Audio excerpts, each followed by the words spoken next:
Из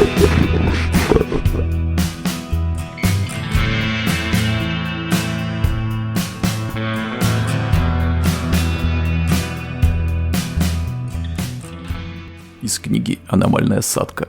Автор Виталий Петрович Чернецов. Автор этой статьи уже сообщал, что в мае 1991 года сулинский житель А.Г. Шаламов возле речки Хуторки неожиданно столкнулся с лешим. И вот оказалось, что встреча с удивительным загадочным животным была не последней. 8 октября Александр Григорьевич появился в садке со свежим известием. Совсем недавно в окрестностях Сулии таинственного лешего повстречал другой местный житель – Устюгов, который живет по улице Ключевской, недалеко от сулиинского участка Саткинского леспромхоза.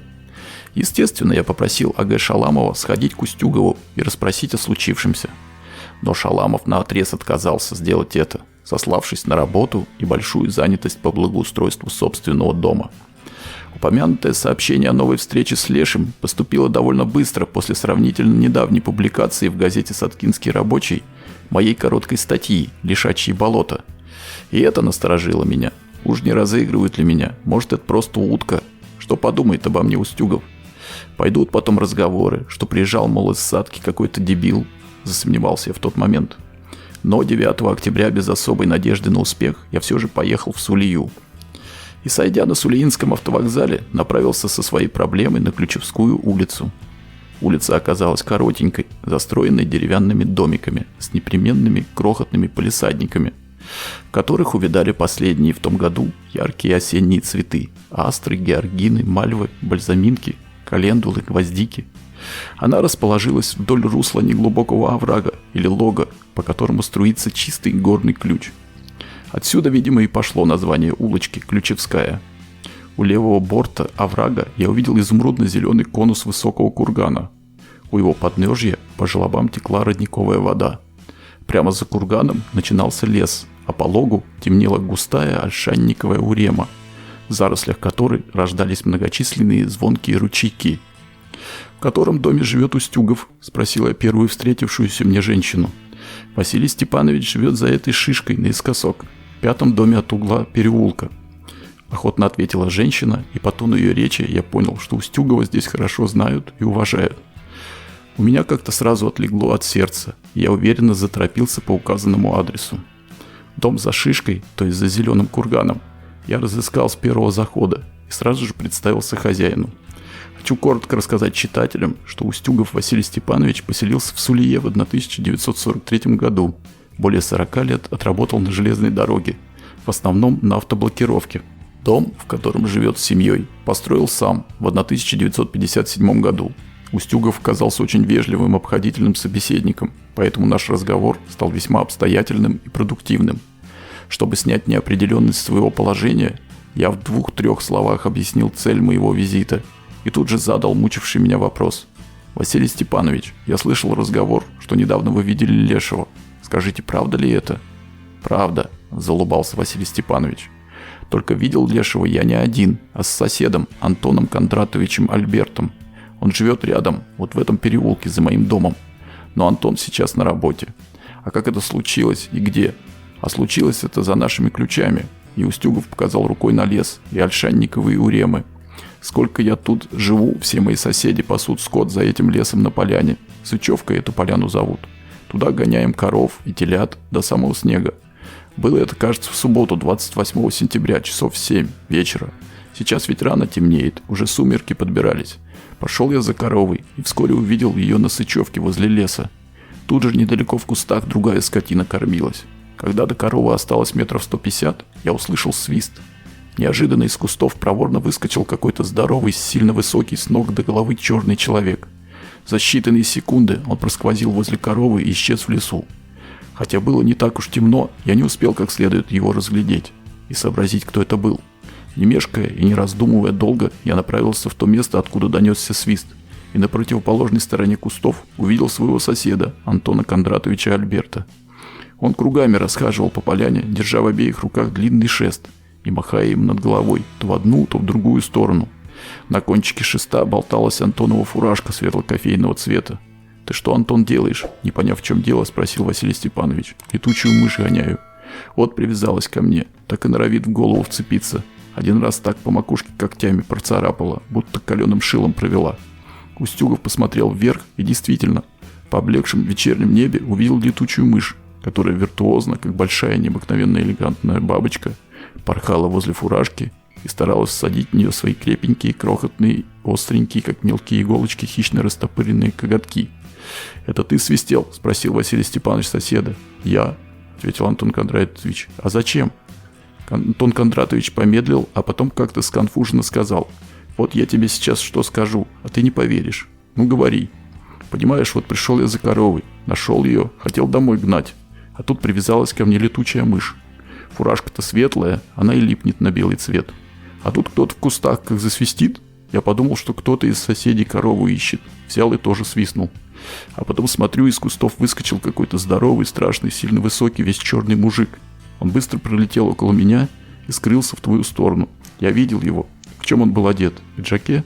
Никакого пиджака я не заметил. Никакой одежды на нем не было. А он был на 4 ногах или на 2?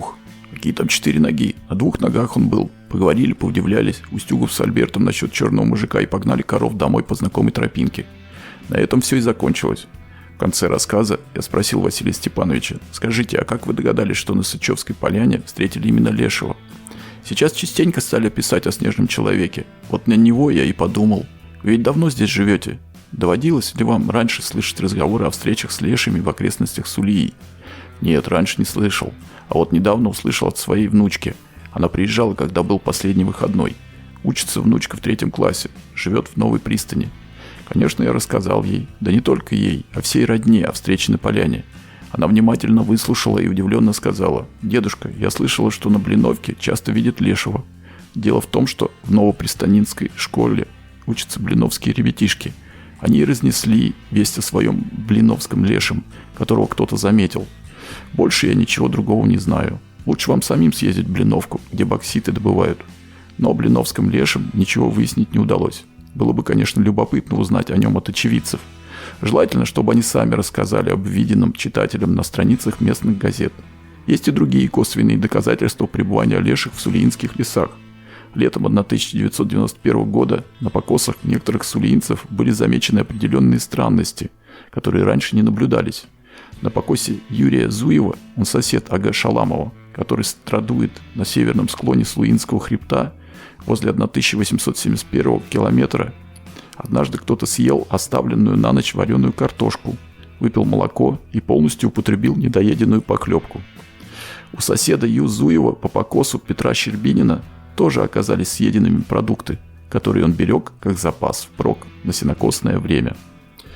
По Сулиинскому тракту.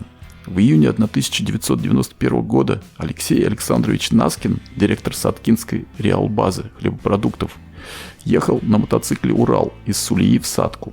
В люльке сидела его жена. Близился закат, хотя было еще светло. Солнце спряталось за высокую малиновую гору, Малый Кукшик, отчего в долине Ищельки раньше обычного сгустились сумерки. Наступила ночная прохлада. Впереди мотоцикла двигался «Москвич», за ним «Жигули».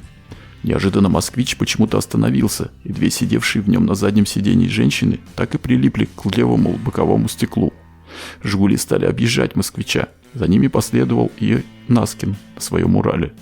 Тут сидевший за рулем «Москвича» водитель махнул рукой влево, как бы говоря и одновременно показывая проезжавшему мимо него Наскину: «Посмотри, мол, кто там стоит за дорогой». Наскин сразу же посмотрел туда, куда ему показали. Жена Алексея Александровича тоже обратила внимание на жест из «Москвича» и повернула лицо в указанную сторону. То, что они увидели на зеленой поляне возле Ольшанников, им, наверное, запомнилось на всю жизнь. В 8 метрах от обочины дороги, в зарослях кипрея, лобазника, таволги и кустов серой ольхи стояло какое-то волосатое человекоподобное существо. Одежды на нем никакой не было. Как запомнилось Наскину, волосы на его голове были не слишком темные, как бы с проседью, а на теле не слишком густые. Одна нога была скрыта в траве по пояс, другая была видна лучше. Руки длинные, почти до колен, тоже волосатые. Из-за густой шерсти лицо рассмотреть не удалось. Рост определить было трудно, но все же было понятно, что он высокий. Лесное чудовище являлось мужской особью, у него отчетливо был заметен половой отросток. Волосатое существо медленно поворачивало голову то вправо, то влево. как бы следя за проходившим дорожным транспортом. Наскины долго удивлялись странному виду незнакомого существа. Они так и не поняли, кого видели, человека или не человека. Случилось это за вторым поворотом после Сулиинского железнодорожного моста, недалеко от того моста, где речка Ищелька, стекая с западного склона Сулиинского хребта, пересекает дорогу перед крутым взлобком на подъеме к Колым-горе. Осенью 1991 года тут же перевернулась автомашина с прицепом, перевозившая трактор, и долго потом валялась вверх колесами. Этот рассказ я услышал от А.А. Наскина 18 марта 1992 года. Я высказал предположение, что этим существом мог быть снежный человек, леший. На это А.А. Наскин парировал: в леших я не верю, но и не могу понять, кого же я все же видел.